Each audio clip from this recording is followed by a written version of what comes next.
Bienvenidos. Esto es la red de radios de la provincia de Buenos Aires.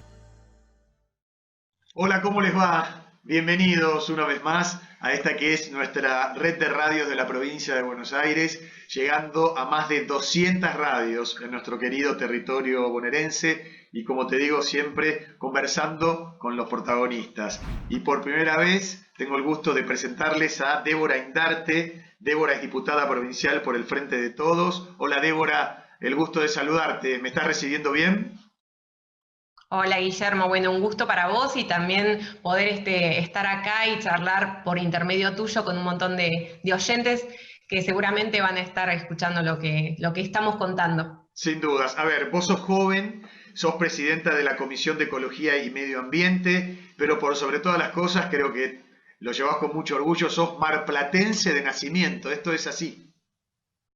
Sí, soy marplatense, soy bonaerense, lo que Claro. es también un orgullo.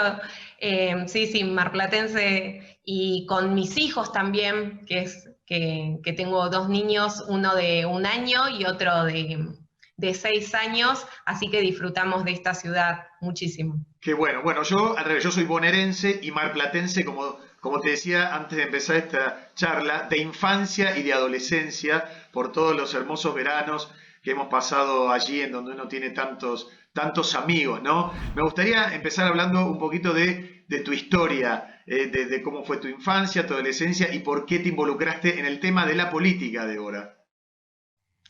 Bueno, mi infancia, colegio público, después empecé a trabajar, nosotros nos agarró la crisis del 2001 Ujú. en mi adolescencia. Yo era un poco de esos jóvenes que nos negábamos, que estábamos desenamorados de la política, que Claro, pedíamos el que se vayan todos, que no nos sentíamos contenidos en ningún tipo de organización. Y digo esto porque veíamos muchas cosas. Y aclaro, cuando digo lo del colegio público, en mi colegio me acuerdo que se implementaba un programa que los años que iban más avanzados iban ayudando a los claro. chicos de los cursos más chiquitos. Esto se implementaba muchísimo. Y ahí nosotros detectábamos, éramos voluntarios, había una necesidad de poder ayudar al otro, quizás no entendiéndolo de ese lado en su momento, pero veíamos muchas cosas que no eran las de nuestra realidad. Mucha desigualdad ya empezábamos a ver. Y veíamos del otro lado nuestros representantes que tampoco estábamos muy involucrados en ese momento, pero que no nos sentíamos contenidos. En eso cayó la crisis, obviamente, del 2001. Ujú. Eh, yo me enamoro de la política porque me siento llamada a este tipo de participación que tenía Néstor Kirchner, y empiezo a participar, quizás no una base política, sino desde otro tipo de participación, que es las organizaciones del tercer sector, una ONG. Bien. Empiezo Sí, siendo claro. voluntaria, empiezo involucrándome con cuestiones que tenían que ver con el Día del Niño, recorriendo los barrios, tratando de hacer que ese día justamente ellos tengan, sabemos que las realidades son muy diversas, incluso hoy están más profundizadas, el tema del abuso infantil, del trabajo infantil, no tener quizás para ellos un juguete envuelto, Sí. una bolsa de caramelos que quizás uno se lo puede dar a sus hijos, Ujú. un inflable era algo sumamente lejano. Claro.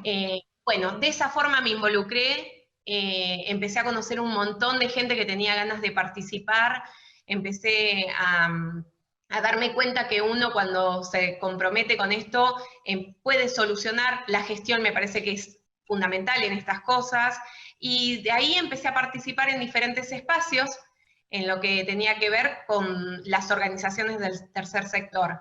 Y después ya empecé lo que era más la militancia propiamente dicha, Claro. eh, asociada más a un sector del peronismo, y bueno, y ahí ya empecé con mi carrera, que hoy quizás sea una carrera política, pero que para mí es una carrera de participación.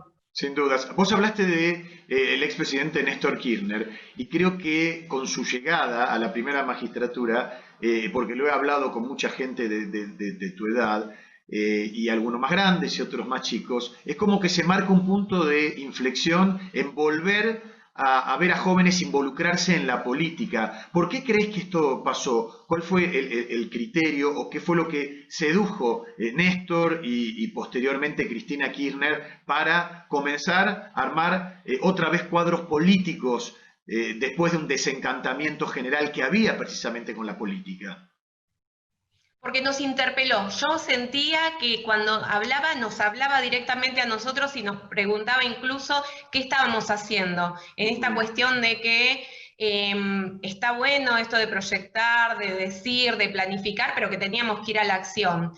Y que también nos involucró en esta cuestión de sumarnos a lo que es la participación política, a lo que es el cambio político. Néstor tenía esta cuestión disruptiva, que a nosotros, o como joven, tanto me atraía, cómo nos hablaba, hacía las cosas que parecían sumamente difíciles, sencillas, nos hablaba de una forma sencilla que nos llegaba al corazón a aquellos que realmente queríamos hacer algo, que nos sentíamos, que teníamos las ganas. Así que me parece que fue esa, por lo menos en mi caso, nos interpeló y nos habló de otra forma, que era más natural, que era más nuestra, que era mucho de inclusión justamente de los jóvenes, que no nos sentíamos incluidos en ese momento para nada en ningún otro sector. Sin dudas. Quiero empezar a hablar un poquito, Débora, de tu tarea desde el Consejo Provincial de las Mujeres, donde te involucraste en temas de género. ¿Hay un porqué en particular o era una visión o un foco que vos tenías porque pensabas que había una necesidad en la Argentina de darle lugar a las cuestiones de género? Porque yo a los 21 años, como muchas mujeres, pasamos por alguna relación violenta, que yo tuve la suerte, que siempre digo que acá tiene que ver el tema de la oportunidad también. Yo tuve la oportunidad, tuve la suerte de tener una familia que lo detectó a tiempo, que me pudo contener, y con los años quizás me termina de estar en un lugar donde puedo hablar desde lo que me pasó y donde puedo aportar desde ese lugar. Yo empiezo en el Consejo Provincial de las Mujeres, que la que me llama es la hoy diputada nacional, pero en su momento ministra de Gobierno, Cristina Álvarez Rodríguez. Sí, claro. Yo acá militaba y milito, obviamente, es el espacio que conduce, es el exdiputado Manino Iriar, quien aparte es compañero mío de vida. Sí. Y siempre yo trabajaba desde ese lugar cómo podíamos aportar desde la legislatura, y bueno, se me da la oportunidad de que me convoque la ministra, y era un momento que no estaba naturalizado hablar todavía de género, todavía uno incluso cuando iba a algún sector, incluso cuando íbamos a veces a algunos profesionales de la salud, algunos psicólogos, a veces todavía empezaban estas cuestiones nos preguntaban qué habían hecho, o no se nos tomaba muy en cuenta las denuncias. Sí, sí. Socialmente incluso todavía no estaba bien visto que hablemos de estos temas. Y bueno, y lo empezamos a instalar, nos dimos cuenta que era necesario empezar a instalarlo, nos dimos cuenta que teníamos que empezar, hoy tenemos un ministerio, en ese momento no lo teníamos, pero fue una decisión política que puede existir este espacio. En esto también la ministra tuvo la visión de que poder interrelacionarlo con el resto de los municipios, no era solamente el gobierno, yo bajaba a los municipios junto con otros compañeros, hacíamos campañas de concientización, justamente por esto, parece que fue muy poquito, pero el tema de los movimientos feministas, el tema del Ni Una Menos hizo un quiebre total, lo puso en agenda, hubo esta cuestión de darnos cuenta de que había muchas mujeres y que hoy en día pasa, el Estado todavía no está llegando, por eso yo siempre digo que vamos a darnos cuenta cuando el Estado llegue antes que el femicida. Claro. Pero esto, la ONU misma dice que es una pandemia, no es algo que nos pasa únicamente a nosotros, pero bueno, nos dimos cuenta en ese momento que había que empezar a instalar el tema, esta cuestión de visibilizar las señales, qué es lo que empieza a aparecer, que los jóvenes también, nosotros trabajamos mucho con los colegios porque nos damos cuenta que los chicos tenían muchos vínculos que no eran sanos. Exacto. Y cuando nos juntábamos con ellos, nos dábamos cuenta que esto venía de sus hogares. Y ahí empezábamos a tratar de trabajarlo de otra forma. El hecho del parto respetado también en ese momento lo habíamos planteado. Digo, hay un montón de cosas que lo pudimos empezar a trabajar. En mi caso fue que lo defendía mucho y lo sigo defendiendo porque sé cómo se rompe este estado de vulnerabilidad, cómo nos afectan, cómo nos empiezan a querer aislar también. Para que no contemos, para que no digamos, para que nos sentamos culpables. Entonces claro, me parece que fue desde ese lado que yo me involucro fuertemente con el tema. Qué importante lo que estás diciendo. Mira, Débora, tenemos que hacer la primera pausa, pero te cuento rápidamente. Yo hace 33 años que trabajo en el periodismo y cuando yo empecé a trabajar a mediados de los 80, todavía se hablaba de crímenes pasionales. Estaba naturalizada la idea de que esto que vos decís, bueno, de revictimizar a la víctima. Y afortunadamente la tarea que haces vos y muchas otras personas, hombres y mujeres, hoy han dado vuelco en esta cuestión de la que hablamos todos los días.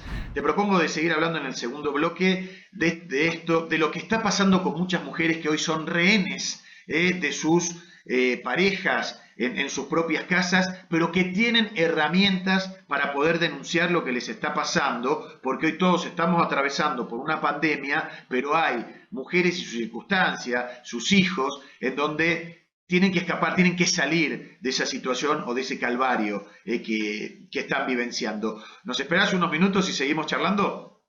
Sí, cómo no. Sí, Muchas gracias.